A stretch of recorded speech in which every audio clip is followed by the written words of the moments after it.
What's going on, everybody? Ben Hover here. I just wanted to upload a quick video to go over the results of my week one cash game lineup on DraftKings.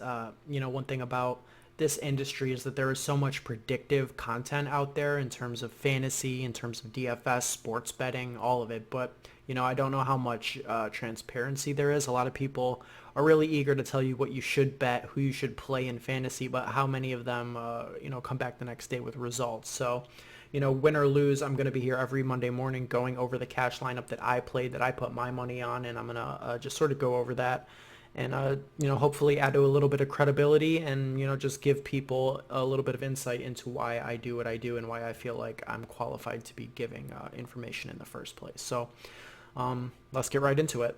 Week one in the NFL is always a higher scoring week. There is always more value than your average week. And that was true this week. The cash line in the massive $25 double up was just over 161 on an average week. I think that you're going to be looking, somewhere between maybe 145 and 150, 151, 152. We were full 10 points higher than that. I was actually thinking it might be a little bit higher than that we would have to score at least 170 to cash this week. Personally, I fell short of that, but I did beat the cash line. I hit 165.22 when it was all said and done, and I'll put the lineup up on the screen here. So this is where I ended in cash. And, as you can see here, most of the players here are exactly the plays that I listed in my tiers, which I did a video of on Thursday. I'll do that every Thursday this season. And then Sunday morning, I post an updated, adjusted version of those tiers to my Twitter. You can follow me at Ben Hauver, BenHauver. If you want to keep up with that, I think it's pretty good information. So just real quick, starting at the top here, Carson Wentz. He hit that 300-yard bonus. I think we got lucky here. In terms of game script, we couldn't have predicted that the Redskins would jump out to such a huge lead. I think that really helped Wentz. He hit 313 yards, 3 touchdowns, finished with 28.02 points on DraftKings, and that's great. But with Wentz, I think he actually kind of got cheated with that Alshon Jeffrey touchdown that was counted as a rush, although he clearly received the ball from Carson Wentz. I'm actually surprised more people weren't tilting about this, considering Wentz was almost in a third of these double up cash lines, but that's fine. He still managed to get there. The interesting thing, if you look at my tiers, I had Carson Wentz and Dak Prescott, so I kind of nailed the quarterback. Not so lucky on some of the other positions, but when it comes to Dak, he was my true target. I wanted to get him in there. Not for the reason that it turned out. I just sort of thought that it would be a back and forth game and that the Giants would be able to hold pace better than the Redskins would, in terms of the Eagles game. But what actually happened was, Dak and the Cowboys just completely washed the Giants, and he snapped, made me some GPP money. But I just did not have that extra 200 this week to get up to him in cash, and I thought Wentz was pretty much a lock in terms of just his situation. So regardless of which of the two of them you went with, I'm sure you did well. Just as long as, well, actually, I think Jameis, ended up being okay. Moving on to running back here, played 3 in cash, as I'm sure almost everybody else did. We don't really have to talk about Dalvin Cook. He was the chalkiest player on the slate, 74.3% owned in the $25 double up, 29 points, 111 on the ground and 2 touchdowns, a couple of receptions. Cook was a smash play in every sense of the word. Now, looking at Nick Chubb here, he was the biggest regret in my lineup. He ended up being a bust, plain and simple, at 6.4K on DraftKings, only turning that into just over 11 points. He had 75 yards on the ground and 3 receptions in this 13-43 loss that the Browns suffered. Also had the Browns DST in there, so that nice 0 was painful. But looking at Chubb, here's the thing with Chubb. A lot of people projected him once Duke Johnson was gone and with Kareem Hunt suspended to sort of elevate his, receiving role on the team. That to me was always shaky. It always seemed to me like Hilliard would sort of secure that role in the offense, and I think that is true because if Chubb is only going to get 3 receptions in the worst of the worst game scripts you could imagine for the Browns, I don't think that you could ever anticipate his ceiling in the receiving game being much higher than that, 3 receptions. Because, If it was, we probably would have seen it yesterday. The one thing with Chubb that is really, really concerning is that Hilliard had a rushing touchdown from the 4-yard line. Now, that is Nick Chubb's territory. That is why you play him, is, you're banking on him being basically the goal line back of one of the highest scoring offenses in the league. The Browns as a whole looked terrible, something like 17 penalties, I think. So, I might have just been wrong on the Browns and in Chubb as well.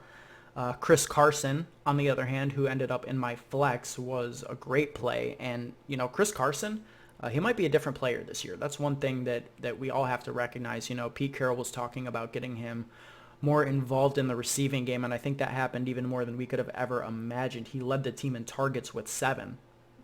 That's next level for Chris Carson. I mean, he only had, I think, 24 targets on the year last year. And he started in week 1 with 7 and 6 receptions. He had a receiving touchdown for the first time since 2017 when he was a rookie. So, I think Chris Carson, in the past, if he finished a game with only 46 yards rushing, would have been a non-viable fantasy play.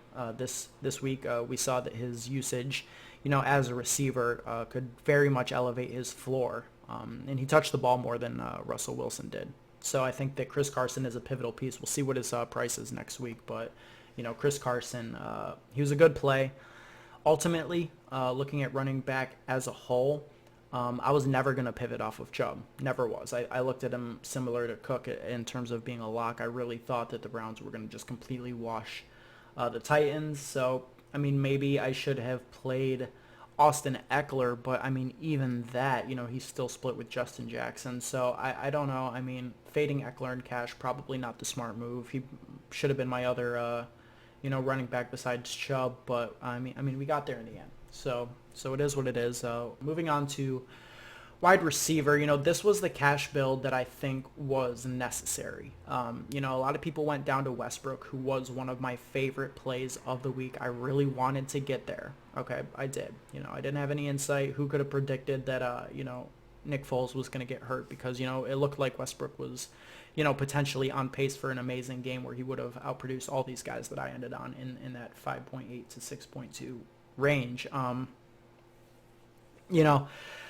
Chris Godwin and Tyler Boyd both scored 14.3 points. Not much to say. Jameis looked absolutely terrible in this game. Tyler Boyd was, doing very well, and I think that he'll be in play next week as well. Tyler Lockett, very surprising. He only received 2 targets, 11.4 points, 1 catch. And this was just, misanalyzed by myself and by the fantasy community. One of the reasons that Lockett seemed like a smash play was B.W. Webb is not a good slot corner, and we projected Lockett to be all over the slot. Now, that turned out not to be true, and DK Metcalf had 3 times more targets. Now, he was supposed to be on a snap count and, primarily an outside deep threat receiver. Instead, he was playing in the slot, ended with more targets and receptions than Tyler Lockett, and he just ate over B.W. Webb the entire game. So, Metcalf looked great. Lockett, we'll see what his target share evolves into. He is not going to be in cash consideration going forward until we, see a change. Now, this here is actually what saved me. The tight end, Evan Ingram. Now, he finished as the tight end 1 on the week. He had an absolute monster week. He was targeted 14 times, turned that into 11 for 116 and 1. 31.6 points on DK after the 100-yard bonus. Now, the really shocking thing about this is that Evan Ingram was less than 25% owned in the massive single entry double up. I don't understand that. To me, he should have been, in that Dalvin Cook range up to 75% or even higher. He was a stone lock. It was the first thing I saw when I looked at this slate a month ago, and, nothing really changed. Some people wanted to play Hunter Henry. I don't know. You can't fade people who are in a spot like Evan Ingram. Now, I don't want to take too much of a victory lap. I don't think that I ever anticipated, the Giants getting that far down. I think it was going to be a back and forth game, but I was expecting like 10 targets, not 14. But the thing about Ingram is that the ceiling was always there, and that's what it was. We're talking about a tight end with a ceiling at 4.8. Yes, Hawkinson was also a viable tournament winner, but that's not somebody you would consider in cash. You can't anticipate a guy coming out and setting an NFL record. So Evan Ingram was really the only tight end in play for me in cash. He was my tier 1 guy above everybody else. I wouldn't have scoffed at you if you had gone with Kelsey, because I think you can always justify taking Travis Kelsey in cash, always, regardless of matchup, regardless of price. He's never going to be so expensive. He's never going to be 8K that you can't play him. So, Travis Kelsey, if you went there, that's okay too. But to me, Evan Ingram just made the rest of the build fit. And yeah, I couldn't imagine fading him. Being solo owned is actually really what bailed me out. And, shout outs to Evan Ingram. So, that is my cash lineup here. Like I said earlier, did go with the Browns there. I mean, things don't work out, but that's fine. Live and learn. So, like I said, I'll be doing this every single week, going over my cash line. 165.22 was the final number today. That was enough to win 54.9% of my head-to-heads. Not great, but I did cash in 10 of the 10 double ups I entered on the main slate. All in all, it was a 31.4% ROI on the day. So yeah, pretty good stuff. And yeah, I will see you guys on Thursday with my cash tiers for week 2. Thank you for watching, and yeah, let's get it.